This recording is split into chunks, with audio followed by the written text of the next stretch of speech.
So what I did at this stage was I took a brand new brush, just like a Dollar Tree brush, and I scrubbed and scrubbed, dry scrubbed, no water, no mineral spirits, nothing, and blew it all off with the air blower nozzles, and scrubbed it down again, top and bottom, and blew it off again. So I brought this inside because I don't want dew to get on it. And I wanted to show you something after I show you the results of all the sanding and blasting. Right here where I have a sticker I'm taping off, I like to bring, first of all, some paper that's almost the size of the sticker, so that we don't have, even though I'm using blue tape, which is less sticky, we don't have as much of that sticky stuff coming in contact with the sticker. Also, I bring one edge all the way to the corner and the other edge not. And you see I've done the same thing with this piece of tape.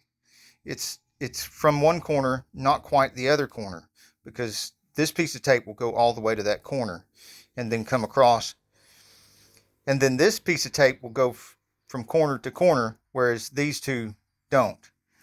That way I don't have to cut so many corners very perfectly on my tape. And I do use some scissors so that I can get a more exact cut.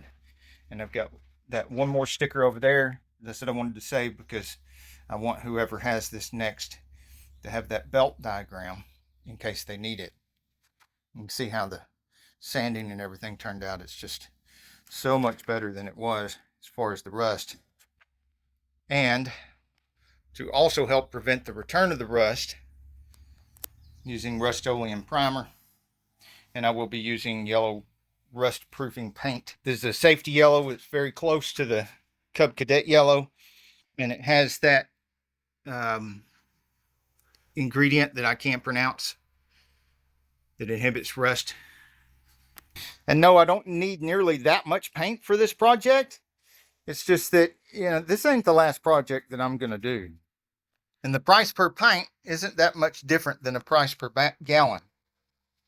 So I'll put a link to the playlist showing this whole project in the corner, and a link in the other corner to the next video, which will be me putting the primer on this thing. What do you think about that, Shop Cat? He's going to work underneath the Cub Cadet for a little while. Want me to get you the lube gun there?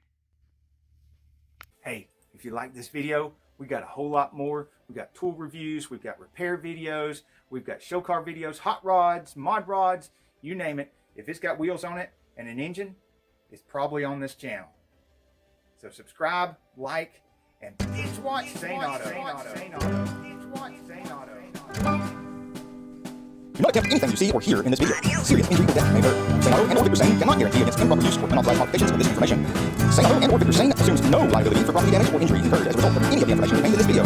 Use this information at your own risk. Saneauto recommends safe practices when working on vehicles and or with tools seen or implied in this video. No information contained in this video shall create any express or implied warranty or guarantee of any particular result. Any injury, damage, or loss that may result from improper use of these tools, equipment, or from the information contained in this video is the sole responsibility of the user and not Saneauto or Victor Sane. In layman's terms, please don't do anything you see me do in my videos. If it ends up unfortunately just like me.